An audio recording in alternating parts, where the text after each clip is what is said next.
Hello guys, मेरा नाम है मकबूल अहमद और आप देख रहे हैं सदाए न्यूज़ बनारस। बात करते हैं आगामी चुनाव, लोकसभा जो चुनाव करीब है और इसको लेकर कई तरह की बातें चल रही है। इंडिया गठबंधन में बहुत सी पार्टियां जो नहीं शामिल हो रही है, उस पर विचार करेंगे। जैसे कि इससे पहले भी आपका बयान था और ओवैसी साहब को आपने कहा था कि वो बीजेपी के वो हैं, और इस समय मायावती का एक बयान आया है जिसमें वो इंडिया गठबंधन में शामिल नहीं हो रही है। तो क्या लगता है कि बीजेपी बी टीम कौन है, ओवैसी या? देखिए, बहन मायावती जी बहुत बड़ी नेता हैं देश की। और बहन जी दलितों की नेता हैं। उनके अलावा कोई दलित का नेता नहीं हो सकता पूरे हिंदुस्तान में। वो जहाँ तक सवाल हमारा अवैसी जी का है, तो अवैसी साहब तो जग जाहिर है कि वो बीजेपी की बी टीम है और ये सब जानता है, उसमें बहुत बताने की बात नहीं है।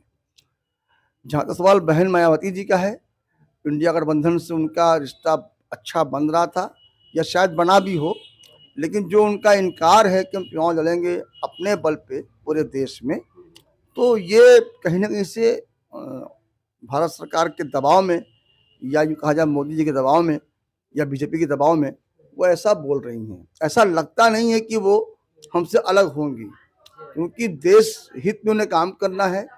उन्होंने हमेशा देश हित में काम किया है, उन्होंने हमेशा लॉ एंड ऑर्डर पर काम किया है। तो बहन जी को हम लोग बहुत इज्जत करते हैं और हमारी पूरी समाजवादी पार्टी उनकी इज्जत करती है और वो उनका मोस्ट वेलकम है। वो जब चाहेंगी इंडिया गठबंधन में आ सकती हैं। हमको इंडिया गठबंधन के साथ जुड़ के चुनाव लड़ने की दावत देते हैं। समाजवादियों का इतना सम्मान उनके उनके लिए उनके उनका है उनके दिल में, हम सिपाहियों के दिल में, कि हमारे समाजवादी पार्टी के राष्ट्रीय अध्यक्ष जी ने यहाँ तक कह दिया है कि हम लोग तो मायावती जी को देश का पीएम देखना चाहते हैं। ये कहा उन्होंने, ये बड़ी बात है। तो मोस्ट वेलकम उनका है।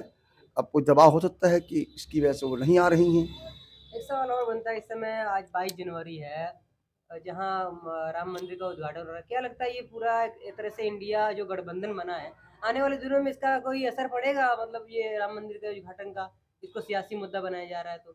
ये सियासी मुद्दा वो लोग बना रहे हैं, बनाए, लेकिन इसका कोई असर नहीं पड़ेगा, क्योंकि मसला पीडीए का है। दलित, पिछड़ा, अल्पसंख्यक और दिगर जो छोटी जातियां हमारी हैं, जो आदिवासी लोग हैं, सभी लोग इंडिया गठबंधन के साथ हैं। सब चाहता है कि देश में उन्नति हो, देश में तरक्की हो, देश खुशहाल हो, देश में लॉ एंड ऑर्डर कायम रहे, देश में राम राज जैसी व्यवस्था वाकई कायम रहे, कि हर आदमी को इंसाफ मिले, हर आदमी के साथ न्याय हो, हर आदमी को रोजगार मिले। जो राम जी ने किया था आज वही चाहता है आवाम। ये थोड़ी है कि राम राज का मतलब कि जय श्री राम नारा लगाया गया, किसी को मार दिया जाए, किसी का कत्ल कर दिया जाए, किसी के नुकसान पहुंचाया जाए, किसी की मस्जिद और किसी के चर्च पर जाकर के झंडा लगाया जाए। तो ये राम जी की व्यवस्था नहीं थी, जहाँ तक मेरा मानना है, क्योंकि वो पुरुषोत्तम राम है।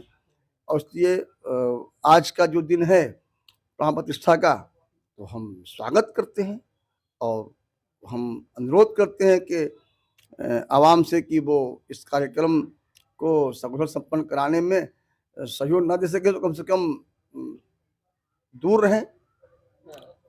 सहयोग ना दे सके तो दूर रहें। हाँ, ऐसा रहे कि मतलब अपना ही रहे। और कोई इसमें इसका विरोध नहीं है। श्री राम जी हमारे देश के बहुत बड़े महापुरुष हैं और हमारे मज़हब ने भी कहा है, मज़हब इस्लाम ने भी कहा है कि किसी के धर्म को, किसी के धर्म के पेशवा को, किसी के धर्म के लोगों को बुरा ना कहा जाए।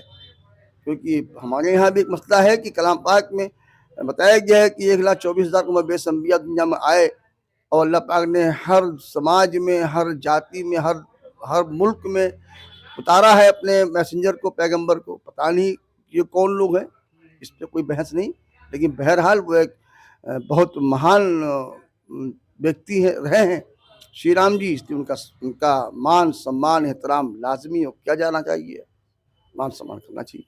एक चीज और है, आप तो समाजवादी के एक बुनकर नेता है, काफी बुनकरों की लड़ाई लड़े हैं। क्या लगता है जिस तरह से बुनकरों का भी शोषण है और सारी चीजें जो चल रही है, आने वाले चुनाव में इसका क्या असर पड़ेगा?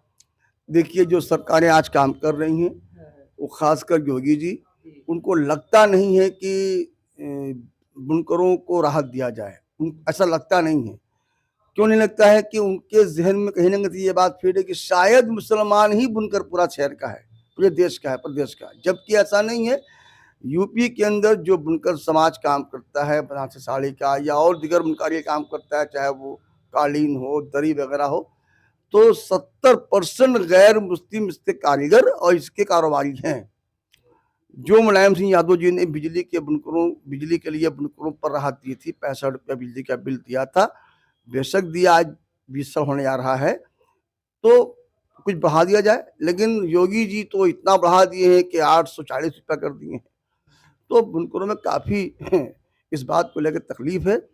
और हमारे वजीर आला हैं, हम अपने वजीर आला से मांग करते हैं कि हम सब बुनकर हैं और हमारे बुनकारी पेशे में बुनकारी से जुड़े हुए दलित भी हैं, पिछड़ी जाति के लोग भी हैं, मुसलमान भी हैं, तो सब पर राहत पहुंचाते हुए बिजली के रेट में रियायत करें वो, और बिजली का रेट जो 65 रुपया था उसको बढ़ा के 150 कर दें, 200 कर दें पर पावर लूम। हम लोग तैयार हैं भाई, सरकार के आय बढ़ना चाहिए, इससे हम पीछे भी नहीं है, लेकिन हमारे ऊपर भी रहम का मामला होना चाहिए, ये हमारी मांग अपने वज़ीर आला मोहतरम से। एक सवाल और है हमारा कि जिस तरह से बुनकरों का पलायन हो रहा है, दूसरे शहरों में रोजगार की तलाश की जा रही है, तो ऐसे में बनारस के कारोबार पर मतलब क्या ऐसी चीजें हो गई है कि लोग छोड़ रहे हैं बनारस? कारोबार इतनी मंदी की तरफ क्यों? इसमें मेन पॉइंट क्या है? मेन वजह क्या है? कारोबार मंदी की तरफ से एक पॉइंट तो ये है कि सूरत हमारी साड़ियों कॉपी कर रहा है, और दूसरी बात ये है कि हमारे यहाँ मजदूरी कम पड़ जाती है। क्यों कम पड़ जाती है कि हमको बिजली का रेट बहुत ज़्यादा देना पड़ता है, बहुत ज़्यादा।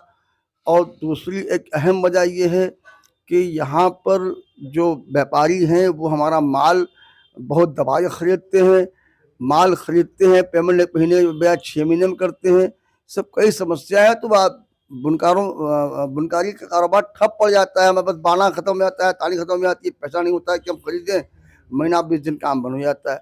ऐसे में आदमी भूखा तो मरेगा नहीं, वो जाके दूसरे शहरों में, सूरत में और बेंगलोर वगैरह जाकर के अपना कारोबार करे, बच्चों पेट पाल रहा है। इस पे वज़ीर आला मोहतरम को देखना चाहिए कि हमारा खासकर शहर बनारस का, कि बुनकरों को कि ये माननीय प्रधानमंत्री जी का संसदीय क्षेत्र है, और बनारस बहुत बड़ी सिटी मानी जाती है, बहुत बड़ी धार्मिक सिटी है, बहुत पहले से है। तो यहाँ के लोगों पर विशेष अनुकंपा, कृपा उनकी होनी चाहिए। इसलिए हम आपसे अनुरोध करते हैं, आपके चैनल के माध्यम से अनुरोध करते हैं कि बीजेपी के लोग, सरकार में बैठे हुए लोग, वज़ीर आला मोहतरम और माननीय प्रधानमंत्री जी, इस सभी लोगों की विशेष अनुकंपा हमारे बनारस के बुनकर समाज पर होनी चाहिए। वो करें और हमारे कारोबार को बढ़ाने के लिए वो सोचे, उसकी मदद करें वो। तो आखिरी बात है और ये वीडियो खत्म हो रही है। आखिरी बात, आज 22 जनवरी के लेके आप क्या मांग करेंगे आवाम से? समझ रहे हैं? क्या मांग करेंगे? आज 22 तारीख है जी सर, चल रहे हैं। देखिए 22 तारीख आज का दिन बहुत ही अच्छा दिन है। आज श्री राम जी की प्राण प्रतिष्ठा का कार्यक्रम होने जा रहा है पूरे देश में। इसकी खुशियाँ मनाई जा रही हैं और हम बिल्कुल खुशी के साथ शामिल हैं। और मेरी आवाम से गुजारिश है कि इस एक तरह से ये